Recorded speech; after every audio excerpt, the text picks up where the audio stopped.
Hello everyone. So welcome back to this channel. और आज हम करने वाले हैं फंडामेंटल ड्यूटीज़। ठीक है। और इससे पहले हमने फंडामेंटल राइट और डीपीएसपी कर लिया था।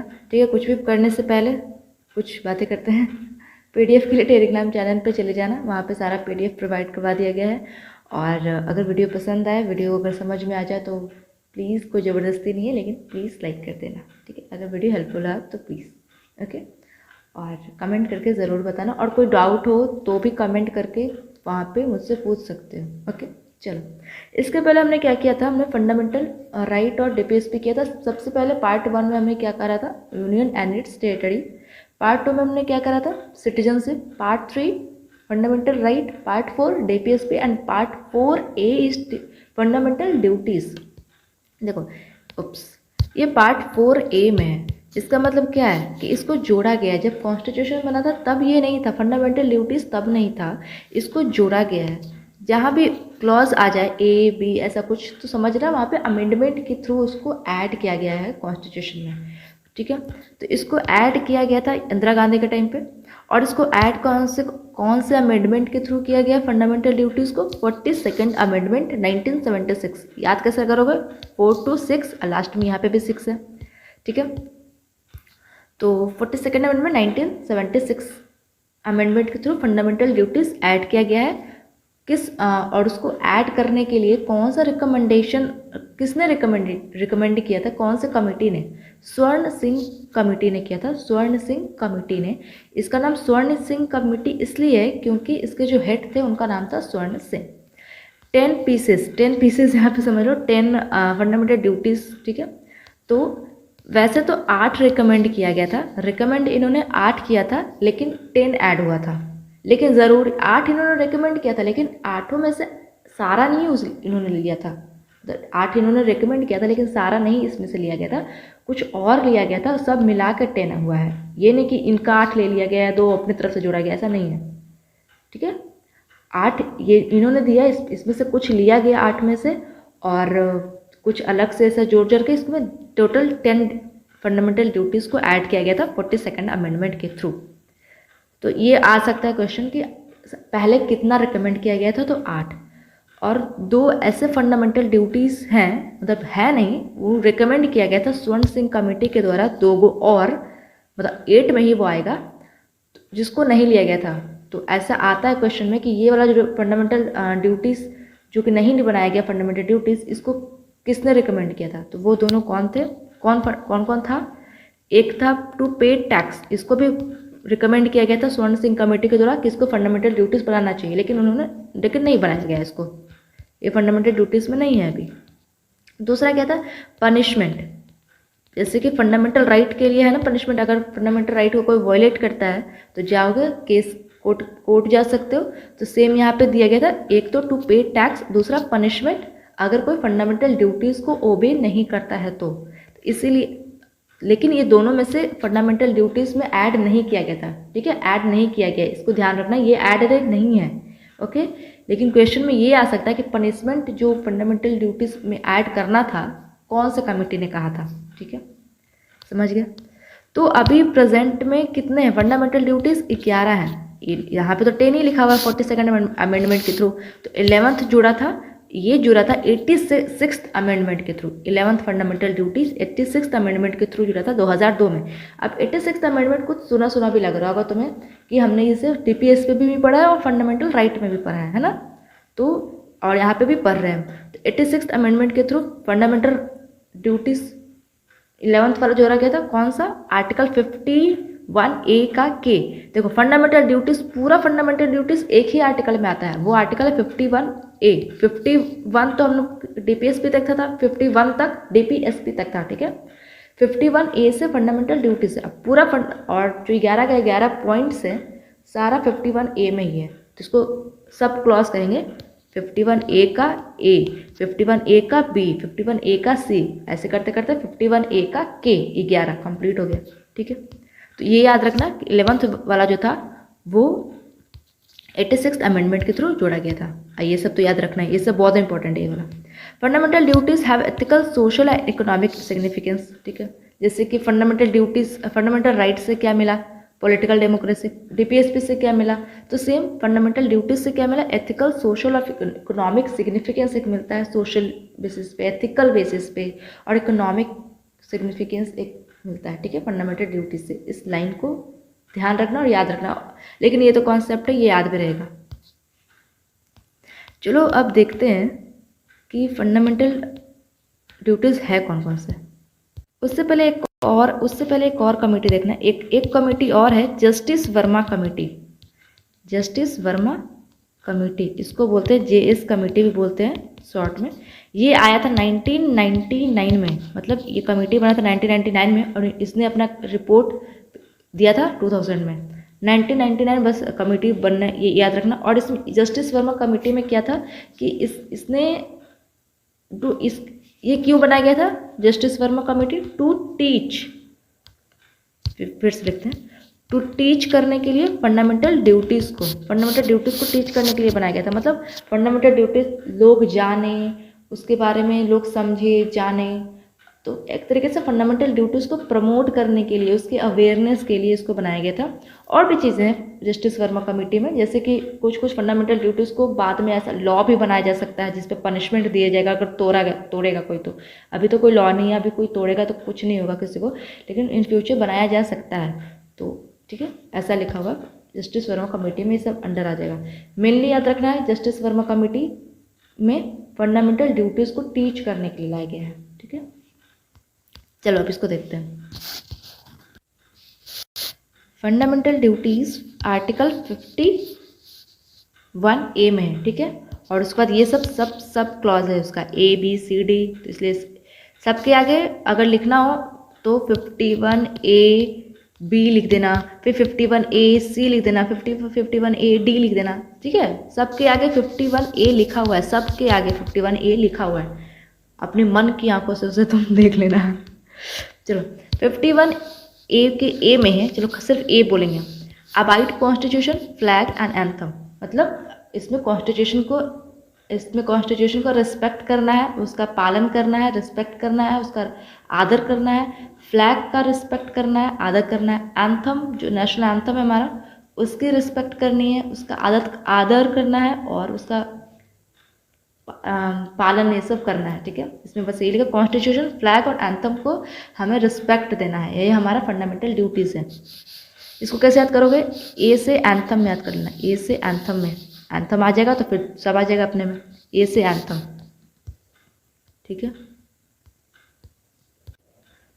दूसरे में क्या है, स्ट्रगल फॉर फ्रीडम, इसमें पूरा कंप्लीट हम समझाते हैं। स्ट्रगल फॉर फ्रीडम, जो फ्रीडम के लिए जो स्ट्रगल्स किए गए थे, हमारे जो फ्रीडम फाइटर्स ने जो स्ट्रगल किया फ्रीडम के लिए, तो उनकी आइडियाज़ को, उनकी जो नोबल आइडियाज़ थे उसको फॉलो करना है, हमारा ड्यूटी है वो, हम उनके नोबल आइडियाज़ को फॉलो करें, उनके नोबल आइडियाज़ को हम चेरिश करें, जो हमारे फ्रीडम फाइटर ने जिस आइडिया को फॉलो किया था फ्रीडम लाने के लिए, ठीक है। तो उस आइडिया को हम फॉलो करें, उसको रिस्पेक्ट मतलब फॉलो यहाँ पे याद रखो, सब फिर कन्फ्यूजन हो जाएगा, उसको फॉलो करें, उसको चेरिश करें, जो हमारे नोबल आइडियाज़ थे हमारे फ्रीडम फाइटर्स के द्वारा, ठीक है, स्ट्रगल, फ्रीडम के स्ट्रगल के लिए। तो इसको कैसे याद कर सकते हो कि नोबल आइडियाज़ किन के रहेंगे, हमारे फ्रीडम फाइटर्स के, तो गांधी जी, बापू कर देना गांधी जी को, भगत सिंह से याद कर सकते हो, सुभाष चंद्र बोस से याद कर सकते हो, बी से बापू, बी से भगत सिंह, बी से बोस, तो बी से बी वाले में आ गया, ठीक है।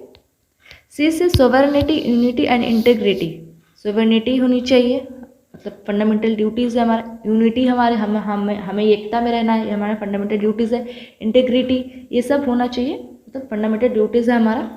तो इसको कैसे याद करोगे, इसमें 3 चीज़ें हैं ना, और सी नंबर पे आ रहा है, सी मतलब 3 नंबर पे, और इसमें 3 चीज़ें हैं, सोवरेनिटी, यूनिटी और इंटेग्रिटी। डी से डिफेंड कंट्री, कंट्री को डिफेंड करना है, ठीक है, इसमें कुछ समझाने का है नहीं, सिंपली कर लो, डिफेंड करना कंट्री को हमारा कर्तव्य है, तो डी से डिफेंड हो गया।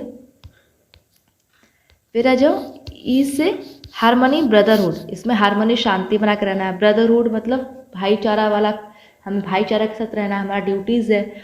और एक चीज़ इसमें और है कि हमें वुमेन की रिस्पेक्ट करनी है, वुमेन की डिग्निटी की रिस्पेक्ट करनी, इसमें ऐड कर लेना, to respect women dignity, women की रिस्पेक्ट करनी, जो रिस्पेक्ट नहीं करते हैं ना लोग, उन्हें बता दो कि वो फंडामेंटल ड्यूटीज़ है हमारा रिस्पेक्ट करना वुमेन की, ठीक है। तो इसको कैसे याद करोगे, ब्रदरहुड रहेगा, ब्रदरहुड भाईचारा रहेगा, इसका मतलब क्या रहेगा, सब हम लोग, हम भाई सब हम लोग बराबर है, हम लोग आज से भाईचारा एकदम रहेंगे, बराबर वाला एकदम इक्वलिटी, हम लोग आज से भाई भाई ऐसा।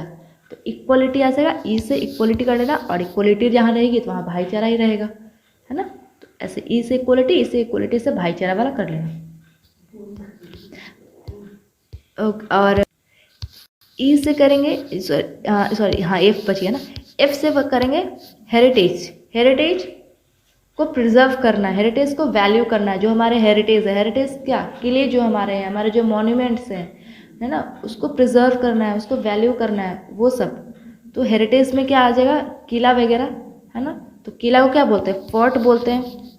एफ से फोर्ट वाले में आ जाएगा, हेरिटेज को हम प्रिजर्व करना है, उसकी वैल्यू करनी है, ये सब करना है, तो एफ से फोर्ट वाले में आ जाएगा, है ना। अब आते हैं जी से, एक सेकेंड, जी से इन्वायरमेंट, जी से इन्वायरमेंट, जी में इन्वायरमेंट है, इन्वायरमेंट को हमें सफाई रखना है, उसको सुरक्षित रखना है, वाइल्ड लाइफ को हमें सुरक्षित रखना है, उसे ऐसा मारना वारना नहीं है, ऐसे जानवर को जो हम मार देते हैं वो सब नहीं करना है, फॉरेस्ट लेक ये सब कुछ साफ रखना है, उसे ऐसा ख़राब नहीं कर देना है, ये सब हमारा फंडामेंटल ड्यूटीज़ है। जो नदी को ख़राब करते हैं, गंदा रखते हैं ना नदी को, वो सब हमारा साफ रखना हमारा ड्यूटीज़ है, फंडामेंटल ड्यूटीज़ है हमारा, ठीक है। और इसको कैसे याद कर सकते हो, इसको याद कर सकते हो, इन्वायरमेंट में ग्रीनरी आ जाएगा, जी से ग्रीनरी याद कर सकते हो। और एक मेरा अपना पर्सनल ट्रिक है, वो उससे मैंने याद किया है कि जी आता है कौन से नंबर पे, 7 नंबर पे आता है ना, जी ग्रीनरी से याद कर सकते हो, ये मेरा वाला है तो इसको यूज़ कर सकते हो। जी आता है 7 नंबर पे, और 7 को हम लेते हैं थाला फॉर अ रीज़न, थाला फॉर अ रीज़न। और जब वो आते हैं तो इन्वायरमेंट एकदम, इन्वायरमेंट बदल जाता है, एकदम पूरा माहौल बदल जाता है, तो इन्वायरमेंट ऐसा एकदम चहक उठता है, तो हम उनसे याद करते हैं, ठीक है। और एच से है साइंटिफिक इंक्वायरी, मतलब साइंटिफिक इंक्वायरी का मतलब साइंटिफिक टेम्पर होनी चाहिए। इंक्वायरी मतलब कि कहा गया है कि तुम अपने अंदर एक साइंटिफिक टेम्पर डेवलप करो। एक कोई भी कुछ बोल देगा तो उसको ऐसा आंख बंद करके नहीं मानो। अगर गवर्नमेंट कुछ कुछ कह रही है कि ये आज से होगा, तो उसको आंख बंद करके नहीं मानो। गवर्नमेंट ने कह दिया आज से मतलब सब कुएं में कूद जाओ, तो ऐसा आंख बंद करके नहीं मान लेना, तुम्हें क्वेश्चन करना है। अगर कोई कुछ कहेगा तुम्हें कि भाई यहाँ ये साइन कर दो, तो ऐसे साइन नहीं कर देना है, मतलब एग्जाम्पल बता रहे हैं, उस क्वेश्चन करना है कि क्यों साइन करें, यहाँ पे क्या लिखा हुआ है। तो एक साइंटिफिक एक इंक्वायरी करना है, एक साइंटिफिक टेम्पर डेवलप करना है, तुम्हारा फंडामेंटल ड्यूटीज़ है कि कोई कुछ गवर्नमेंट अगर कुछ करवाती है तो तुम्हें क्वेश्चनिंग करना है, तुम्हें पूछना है, तुम्हें उसके बारे में जानना है, तभी तुम उस काम को करोगे या फिर ना करोगे, तुम्हारा पर्सनल डिसीजन होगा, मतलब तुम्हारा डिसीजन होगा। और ऐसा आंख बंद करके कुछ भी नहीं कर लेना है कि हाँ चलो ऐसा भीड़ में से चलो हम भी चले जाते हैं, कुछ पता है नहीं क्यों जा रहे हैं, बस चले जाते हैं, नहीं। एवरीथिंग रीजनेबल रीजन के साथ तुम्हें करना है, ये तुम्हारा फंडामेंटल ड्यूटीज़ है, ठीक है। Scientific inquiry.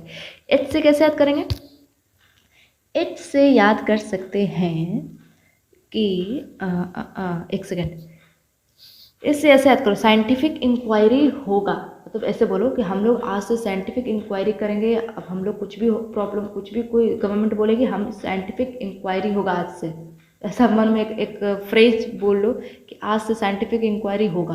तो होगा से एच से होगा वाला कर दो, ठीक है, एच से होगा। और अगर फिर भी अगर ये हेल्पफुल नहीं है ट्रिक तो कोई बात नहीं, ये सब बताएंगे ना, ये सब बताएंगे तो ये वाला याद हो जाएगा, तो फिर ये बस यही बच जाएगा। तो सोच लेना कि एच वाला ही बच गया था, तो एक बच जाएगा तो उसको अपने आप ऐसे याद कर सकते हो, ठीक है। साइंटिफिक इंक्वायरी होगा से भी कर सकते हो। I say not to destroy government property, government की प्रॉपर्टी को डिस्ट्रॉय नहीं करना है, हमारा फंडामेंटल ड्यूटीज़ है। जो ट्रेन वगैरह सब जला देते हैं ये सब गवर्नमेंट की प्रॉपर्टी है, ऐसा रोड ऐसा पार्क वगैरह सब तोड़ना नहीं, जो गवर्नमेंट की प्रॉपर्टी है इसको हमें डिस्ट्रॉय नहीं करना है, ठीक है। तो आई से ऐसे करो, ऐसे शपथ लो, तुम आगे हाथ रखो, ऐसे शपथ लो, I will not destroy government property, आज से हम डिस्ट्रॉय नहीं करेंगे। तो ऐसे शपथ लोगे तो वैसे याद हो जाएगा कि आई विल नॉट डिस्ट्रॉय, तो आई से आई हो गया। या फिर प्रॉपर्टी से कर सकते हो, आई से आई, ये वाला आई, तो हमारी आँखें हमारे बॉडी का एक हमारा मतलब हमारा ही तो हिस्सा, हमारा प्रॉपर्टी, ऐसे कर सकते हो। लेकिन मैं ज़्यादा बेटर मानूंगी ऐसा शपथ वाला कर लेना, आई will not destroy government property, शपथ वाला। तो इसमें आई विल नॉट डिस्ट्रॉय, तो आई वाला आई आ गया, ठीक है। जे से होगा strive towards excellence in all sphere, मतलब एक्सेलेंस, आगे बढ़ो, अपग्रेड हो, अच्छे बनो, देश को बढ़ाओ, एक्सेलेंस बनो हर एक स्फीयर में। मतलब कुछ भी कर रहे हो उसमें अच्छा करो। अगर पढ़ाई कर रहे हो तो उसमें बेस्ट पढ़ाई करो। अगर स्पोर्ट्स कर रहे हो तो बढ़िया से तुम अच्छा करो, उसमें आगे बढ़ो, उसको अच्छे तरीके से करो। अगर कुछ भी कर रहे हो, पेंटिंग, एक्ट, कुछ भी, कोई भी एक्टिविटीज़ कर रहे हो, कोई जॉब कर रहे हो, एवरीथिंग इन योर लाइफ तुम करते हो तो उसको एक बेस्ट वे में करो। ठीक है, ऐसे नहीं चलो पढ़ रहे हैं तो पढ़ रहे हैं, 4 घंटे किताब खोल के बैठे हुए हैं, पता नहीं इधर क्या सोच रहे हैं मन में, बस किताब सामने पढ़ा हुआ है, नहीं, अच्छे से उसको बेस्ट वे में करो। ठीक है, यही लिखा हुआ है इसमें। और लगता है कि हम अपना नेट ऑफ नहीं किए हैं, 1 सेकेंड रुक जाओ, टप टप मैसेज आता जा रहा है। तो ये हो गया एक्सेलेंस, बच्चों बनो हर स्फीयर में, मतलब कुछ भी करो उसमें एक्सेलेंस प्राप्त करो, अच्छे से करो। तो ये हमारा क्या है, हमारी ड्यूटी है। और इसको जे से कैसे करोगे, 1 सेकेंड रुक जाओ, जे से मुझे सोचने दो। हाँ आ गया, इसमें एक्सेलेंस इन ऑल स्फीयर, मतलब हर स्फीयर में आगे बढ़ो, मतलब जाओ आगे बढ़ो, सब आगे बढ़ो। स्पोर्ट्स खेल रहे हो, जाओ आगे बढ़ो, जितना आगे बढ़ सकते हो जाओ। जाओ से जे वाला कर लेना, जाओ जाओ आगे बढ़ो, आगे बढ़ो, आगे बढ़ो, एक्सेलेंस। ठीक है, जाओ। के से किड्स, वेरी वेरी इजी, के से किड वाला याद करोगे। और इसको याद रखना, ये जोड़ा गया ना, के वाला जोड़ा गया, 11th वाला ये जोड़ा गया कौन से अमेंडमेंट के थ्रू, 86, अभी बताया 2002 में, है ना। तो इसमें क्या है, किड्स जो 6 से 14 साल के बच्चे हैं उसको प्रोवाइड करवाना है अपॉर्चुनिटीज टू स्टडी। अब तुम्हें लगेगा ये तो फंडामेंटल ड्यूटीज़ में भी, फंडामेंटल राइट में भी हमने पढ़ा था कि आर्टिकल 21A में कि पढ़ने का अधिकार होना चाहिए, राइट टू एजुकेशन, है ना, ये पढ़ा था ना। तो फिर यहाँ पे फंडामेंटल ड्यूटीज़ कैसे हो गया, तो वो फंडामेंटल राइट है बच्चों का, कि बच्चों को पढ़ने का अधिकार है, लेकिन ये गार्जियन का ड्यूटी बनता है कि उन्हें वो पढ़ाए, 6 से 14 साल के बच्चों को वो पढ़ाए, वैसे काम में ना लगा दे, वो ये गार्जियन का, पेरेंट का ड्यूटी बनता है। तो ये ड्यूटी पेरेंट के लिए है कि उन्हें बच्चों को स्टडी के लिए अपॉर्चुनिटी प्रोवाइड करवाएं। ठीक है, होप समझ में आ गया होगा। और इसको ट्रिक से भी हमने याद करा ही दिया सब कुछ। एच वाला बचा साइंटिफिक इंक्वायरी होगा, ऐसे कर लेना, या फिर एच लास्ट में सिर्फ वही बचा है तो बच गया, तो एक ही बचा है तो उसको याद कर लोगे। और हाँ, एक चीज़ और, फंडामेंटल ड्यूटीज़ जो है वो नॉन जस्टिसेबल कोर्ट है। जैसे कि फंडामेंटल, जैसे वो देखो, फंडामेंटल राइट कोर्ट जा सकते हो, जस्टिसेबल है। फंडामेंटल ड्यूटीज़ नॉन जस्टिसेबल है, डीपीएसपी नॉन जस्टिसेबल है, कोई कन्फ्यूजन नहीं रहेगा, सिर्फ फंडामेंटल राइट ही जस्टिसेबल है, फंडामेंटल ड्यूटीज़ और डीपीएसपी नॉन जस्टिसेबल है। लेकिन ये वाला जो है ना, अबाइड कॉन्स्टिट्यूशन, फ्लैग और नेशनल एंथम, इसको अगर कोई ऐसे कोई कुछ करता है तो उसको सज़ा मिलेगी। क्यों, क्योंकि आया था क्या, नेशनल ऑनर एक्ट आया था, नेशनल ऑनर एक्ट आया था। कब आया था, 1971 में। उस 1971 के पहले कुछ नहीं था। अगर तुम कॉन्स्टिट्यूशन को नहीं पालन करते हो, फ्लैग को ऐसा नहीं पालन करते हो, या फिर नेशनल एंथम में नहीं खड़े होते हो, नहीं पालन करते हो, तो कुछ नहीं होता था। लेकिन 1971 में फिर एक्ट आया, नेशनल ऑनर एक्ट, एक लॉ बनाया गया कि अगर किसी ने कॉन्स्टिट्यूशन को, फ्लैग को और एंथम को ऐसे मतलब पालन नहीं करेगा, उसको ऐसा मतलब उसकी रिस्पेक्ट नहीं करेगा, तो उसे सज़ा मिलेगी। ठीक है, तो सिर्फ इसमें है कि इसमें सज़ा मिलेगी। और अगर इन फ्यूचर इन लोग को लेके भी अगर कोई लॉ आ गया तो फिर इनमें भी सज़ा मिलेगी, अगर पूरा नहीं किया गया लोगों के द्वारा, उसको लोगों ने पूरा नहीं किया तो।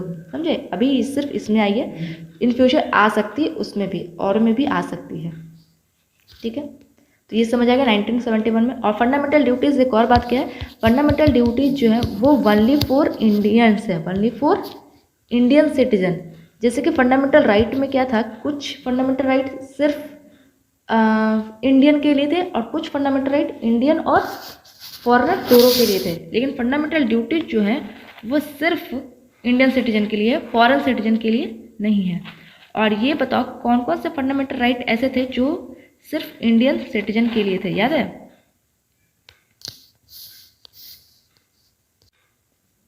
कौन कौन से थे? 15, 16, 19, 29, 30। ये हमने क्या कहा था, इसको एकदम मंत्र की तरह, इसको सुबह शाम पानी एक घुट पीने के पहले ले लेना, इसको याद कर लेना, तो याद कर लेना। ठीक है, और बाकी सब आई थिंक खत्म हो गया। हाँ बस इतना ही था, ये बहुत छोटा टॉपिक था, फंडामेंटल ड्यूटीज़। फंडामेंटल ड्यूटीज़ हमारा ख़त्म हो जाता है। और अगर कुछ भी डाउट रहा नीचे कमेंट के थ्रू पूछ लेना, वहाँ पे हम अवेलेबल है, हम वहाँ पे बता देंगे। और ठीक है, थैंक यू।